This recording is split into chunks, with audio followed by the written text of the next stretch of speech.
ഷൈൻ ടോം ചാക്കോയുടെ പിതാവ് ചാക്കോ അപകടത്തിൽ മരണപ്പെട്ടു. തമിഴ്നാട് ധർമ്മപുരി പലക്കോട് വെച്ചാണ് കാർ അപകടത്തിൽപ്പെട്ടത്. കാർ ഇന്ന് വെളുപ്പിനെ 6 മണിക്കാണ് അപകടം ഉണ്ടായത്. ഈ കാറ് അവിടെ ഒരു ലോറിയുടെ പിന്നിൽ ചെന്ന് അങ്ങോട്ട് ഇടിച്ച് ഫ്രണ്ട് മുഴുവൻ തകർന്നിരിക്കുകയാണ്. ഹൈ സ്പീഡിലാണ് വാഹനം പോയിരിക്കുന്നത്. ലോറിക്കാരനെ കുറ്റം പറയാനൊക്കില്ല. അതിൻ്റെ പിന്നിലായിട്ട് പോയി നേരെ ഇടിച്ച് മുൻവശം തകർന്നു. ഷൈൻ ടോം ചാക്കോയുടെ പിതാവ് ചാക്കോ മരണപ്പെട്ടു. അമ്മയ്ക്കും സഹോദരനും ചെറിയ പരിക്കുണ്ട്. ഷൈൻ ടോം ചാക്കോയുടെ മാനേജറിൻ്റെ അകത്തുണ്ട്. വാഹനം ഓടിച്ചത് ഷൈൻ ടോം ചാക്കോ തന്നെയെന്നാണ് വരുന്ന വാർത്തകൾ.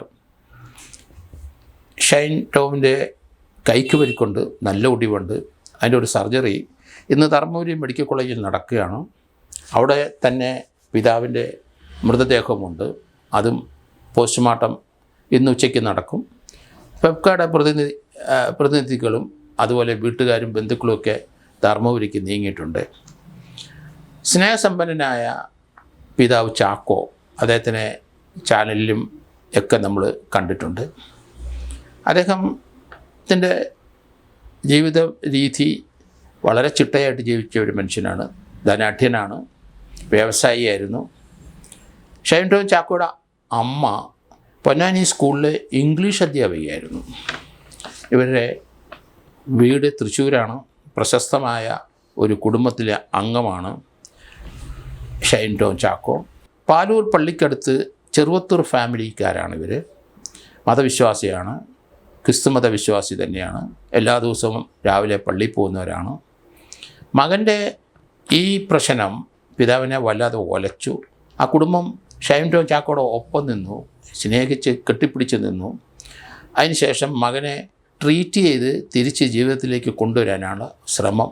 നല്ലവനായ പിതാവും അമ്മയും ബന്ധുക്കളും എല്ലാം. ഇയാളെ പറ്റി നമ്മൾ കാണുന്നതും കേൾക്കുന്നതും ചില സിനിമയിൽ കൂടിയാണ്. പക്ഷേ നല്ല ആർട്ടിസ്റ്റാണ്, നല്ല അഭിനയ മികവുള്ള ആളാണ്. പക്ഷേ സിനിമ ഷൂട്ടിംഗ് സ്ഥലത്ത് പ്രശ്നമുണ്ട്. അവിടെ പ്രശ്നം ഉണ്ടാക്കിയില്ലെങ്കിലും മദ്യപാനിയാണ്, അതുപോലെ ലഹരി ഉപയോഗിക്കുന്ന ആളാണ്. അത് ലഹരി കച്ചവടം ഉണ്ട് എന്നൊക്കെ ഉള്ള വാർത്തകൾ വന്നിട്ടുണ്ട്. അതിലൊന്നും താൻ ലഹരി കഴിക്കുന്നവനാണ്. തനിക്ക് അതിൽ വിഷമമുണ്ട്, ദുഃഖമുണ്ട്, പ്രയാസമുണ്ട്. മലയാള സിനിമയിലെ കയറി വരുന്ന, ഉയർന്നു വരുന്ന ഒരു താരം തന്നെയാണ്. നല്ല ആർട്ടിസ്റ്റ് മികവ് കാണിച്ചിട്ടുണ്ട്. പക്ഷേ ലഹരിയുമായിട്ട് ബന്ധപ്പെട്ട് ഇയാളുടെ പേര് വരുന്നതുകൊണ്ട് വളരെയധികം ആൾക്കാർക്ക് ഇയാളെ ഇഷ്ടമില്ല. ഇയാളെ പലരും ഇങ്ങനെയുള്ള സിനിമാ രംഗത്ത് കയറി വരുന്ന ആളെ സിനിമയിൽ വിലക്കണം എന്ന് ഞാനുൾപ്പെടെയുള്ളവർ പറഞ്ഞിട്ടുണ്ട്. പക്ഷേ ഇപ്പോഴാണ് അദ്ദേഹത്തെപ്പറ്റി കൂടുതൽ വിവരങ്ങൾ അറിയുന്നത്. മാതാപിതാക്കളും സഹോദരനും കുടുംബക്കാരും ബന്ധുക്കളും അവരുടെ വീടിനടുത്ത് താമസിക്കുന്നവരെല്ലാം ഷൈനെ ഉപദേശിച്ച് ഷൈനെ ആ നേർവഴിക്ക് കൊണ്ടുവരുന്നതിൻ്റെ ഭാഗം തന്നെയായിരുന്നു. ബാംഗ്ലൂർ ട്രീറ്റ്മെൻറ്റ് തുടങ്ങി. അതിന് ഷൈന് തന്നെ അതിൽ നിന്ന് മുക്തരാകണം എന്ന് അയാൾ നിശ്ചയിച്ചിട്ടുണ്ട്. അത് ആ കാരുണ്യവാനായ അമ്മയും പിതാവും മകൻ്റെ ഒപ്പം നിന്നു. മകനെ സ്നേഹത്തോടെ ചേർത്ത് നിർത്തി അവനെ ചികിത്സിച്ച് നേർവഴിക്ക് കൊണ്ടുവരാനുള്ള ശ്രമത്തിൻ്റെ ഭാഗമായി ഇവിടെ നിന്ന് അവർ 1 മാസത്തെ ചികിത്സയ്ക്കായിട്ട് ബാംഗ്ലൂരിൽ പോയതാണ്. മകനെയും കൊണ്ടുപോവുകയാണ്. മകനും അതിന് തയ്യാറായി. അയാൾക്ക് തന്നെ മനസ്സിലായി തനിക്ക് ചെയ്യുന്നത് തെറ്റാണ്. തൻ്റെ കുടുംബക്കാർ വിഷമിക്കുന്നു. അവിടെ തൃശ്ശൂർ പാലയൂർ പള്ളിക്കടുത്തുള്ള അയൽവക്കത്തുള്ളവരും ബന്ധുക്കളും എല്ലാം വളരെ നല്ല അഭിപ്രായമാണ് ആ കുടുംബത്തിനെ പറ്റി പറയുന്നത്. ഷൈൻ ടോം ചാക്കോയും അങ്ങനെ തന്നെ പറയുന്നു.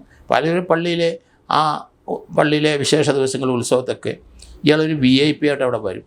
അവിടെ കഴിഞ്ഞ ദിവസം ഏകദേശം 10-15 മിനിറ്റ് പള്ളിയിൽ ഇയാൾ പ്രസംഗിച്ചു. അവിടുത്തെ ഒരു ചടങ്ങിൽ പ്രസംഗിച്ചു ഷൈൻ ടോം ചാക്കോ എന്ന് പറയുന്നു. ജീവിതത്തിലേക്ക് നല്ല രീതിയിലേക്ക് തിരിച്ചു വരാനുള്ള ശ്രമത്തിൻ്റെ ഫലമായി ട്രീറ്റ്മെൻറ്റിന് വിധേയനായി അയാൾ സ്വമേധയാ 1 മാസത്തെ ചികിത്സയ്ക്കായിട്ട് ബാംഗ്ലൂർ പോയതാണ്. മാതാപിതാക്കൾ മകനെയും കൊണ്ട് ബാംഗ്ലൂർ പോയി. അവനെ തിരിച്ചു വരുമ്പം ജീവിതത്തിൻ്റെ നല്ല ട്രാക്കിലേക്ക് കൊണ്ടുവന്ന് സിനിമാ രംഗത്തുമൊക്കെ നല്ല ഫ്യൂച്ചറുള്ള പയ്യനാണ്. അതുകൊണ്ട് ഈ ഒരു ആരോപണത്തിൽ നിന്ന് മുക്തനാകാനുള്ള ശ്രമം തന്നെയാണ്. കഴിഞ്ഞ ദിവസം എക്സൈസും മറ്റവരൊക്കെ പിടിച്ചപ്പോഴും ഷൈൻ അങ്ങനെ തന്നെയാണ് പറഞ്ഞത്. എനിക്കിതിൽ നിന്ന് മോചനം വേണം, അതിനുള്ള ചികിത്സയിലാണ്, അതുകൊണ്ട് നിങ്ങളെന്നെ സഹായിക്കണം എന്നൊക്കെ രീതിയിൽ തന്നെയാണ് പറഞ്ഞത്. അവിടുത്തെ പാലയൂർ പള്ളിയിലെ ഇടവക്കാരനാണ്. ആ പള്ളിയും അതുമായിട്ട് ബന്ധപ്പെട്ട സാധുക്കളെ വളരെയധികം സഹായിക്കും. ഏത് കാര്യത്തിന് ചെന്നാലും ചാക്കോ എന്ന ആ പിതാവ് മുൻനിരയിലുണ്ട്. പാവങ്ങൾക്ക് ധാരാളം സഹായം കൊടുക്കും.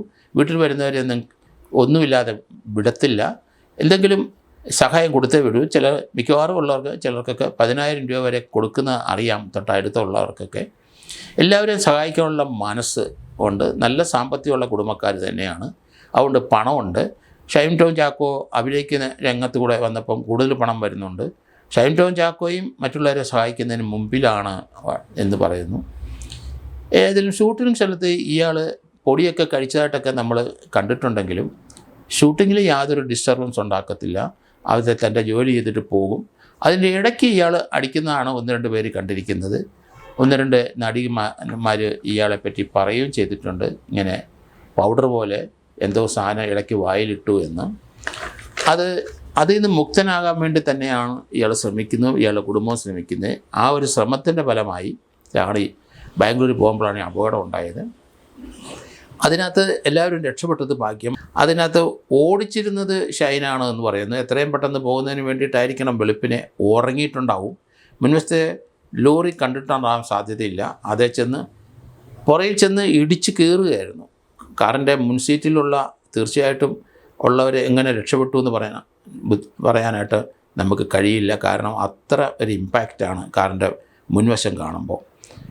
ആ ഒരു സംഭവം ഇപ്പം പെട്ടെന്ന് ബന്ധുക്കളൊക്കെ അറിഞ്ഞ് ബാംഗ്ലൂരിൽ നിന്നും അതുപോലെ നാട്ടിൽ തൃശ്ശൂരിൽ നിന്നുള്ള ബന്ധുക്കളൊക്കെ അങ്ങോട്ട് നീങ്ങിയിട്ടുണ്ട്. അവിടെ പിതാവിൻ്റെ ചാക്കോയുടെ മൃതദേഹം പോസ്റ്റ്മോർട്ടത്തിന് അവിടെ ഇപ്പം തയ്യാറായിരിക്കുകയാണ്. പോസ്റ്റ്മോർട്ടം കഴിഞ്ഞിട്ട് നാട്ടിലേക്ക് കൊണ്ടുവരും. അതുപോലെ തന്നെ പരിക്കേറ്റ ഷൈൻ ടോമിന് ഒരു മേജർ സർജറി ഇപ്പോൾ ഉടനെ ഉണ്ട്, ഉച്ചയ്ക്കുണ്ടെന്നാണ് മനസ്സിലാക്കുന്നത്. അമ്മയ്ക്കും മറ്റുള്ളവരൊക്കെ പരിക്ക് നിസ്സാരമാണ്. ഈ ഒരു സംഭവം തീർച്ചയായിട്ടും ഒരാൾ ജീവിതത്തിലേക്ക് തിരിച്ചു വരാൻ, റിഫോം ചെയ്ത് വരാനുള്ള ശ്രമത്തിൻ്റെ ഭാഗത്ത് തൻ്റെ കൂടെ ചേർന്ന് നിന്ന, തനിക്ക് വേണ്ടി വാദിച്ചുകൊണ്ടിരുന്ന, തന്നെ നല്ലവനാക്കി കൊണ്ടുവരാൻ ശ്രമിച്ച ആ പിതാവിനെയാണ് നഷ്ടപ്പെട്ടതെന്ന് ഓർക്കുമ്പം വളരെ സങ്കടകരമായ ഒരു വാർത്ത തന്നെ. കാരണം ഷൈൻ ടോം സ്വന്തമായി ഇതിൽ നിന്ന് ലഹരി മുക്തനാകാൻ ശ്രമിക്കുന്നതിൻ്റെ ഭാഗമാണ്. നല്ല കാര്യമാണ്. അയാൾ തന്നെ അങ്ങനെ ഒരു തീരുമാനം എടുത്തിട്ടുണ്ട്. അതിന് അയാളുടെ അമ്മയും സഹോദരനും പിതാവും ആ ഷൈൻ്റെ പിന്നിൽ അണിനിരന്നിരിക്കുന്നു എന്നാണ് ഇതിൽ നമ്മൾ മനസ്സിലാകുന്നത്. അങ്ങനെ പോയ സന്ദർഭത്തിലാണ് ഈ അപകടം ഉണ്ടായി. ഏറ്റവും വിലയേറിയ ജീവന് ഏറ്റവും കൂടുതൽ പ്രാധാന്യം കൊടുക്കുന്ന മകൻ്റെ നല്ലൊരു ട്രാക്കിലേക്ക് മകനെ കൊണ്ടുവരാൻ ശ്രമിക്കുന്ന ആ പിതാവ് ആണ് കൊല്ലപ്പെട്ടത്, അല്ലെങ്കിൽ മരണപ്പെട്ടത്. ഈ അപകടത്തിൽ നിന്ന് കാരണം വെളുപ്പിനെ ഉള്ള ആ വാഹനത്തിൻ്റെ ഓട്ടം, കാരണം കൺട്രോൾ ഇല്ലാതെ പോയിട്ടുണ്ടാവും. 100 കിലോമീറ്ററിന് അപ്പുറത്തോട് സ്പീഡിൽ പോയിട്ടുണ്ടാവും. അല്ലെങ്കിൽ ഇത്ര വലിയൊരു ഇമ്പാക്റ്റ് ഉണ്ടാകില്ല എന്നാണ് ഞാൻ കരുതുന്നത്. എന്തായാലും പിതാവ് മരണപ്പെട്ടു. അതിൻ്റെ കുടുംബത്തിൻ്റെ ദുഃഖത്തിലും ഷൈൻ ടോമിൻ്റെ കുടുംബക്കാരോടും ഞങ്ങളുടെ ദുഃഖം അറിയിക്കുന്നു, അവരോടുള്ള സ്നേഹവും അറിയിക്കുന്നു.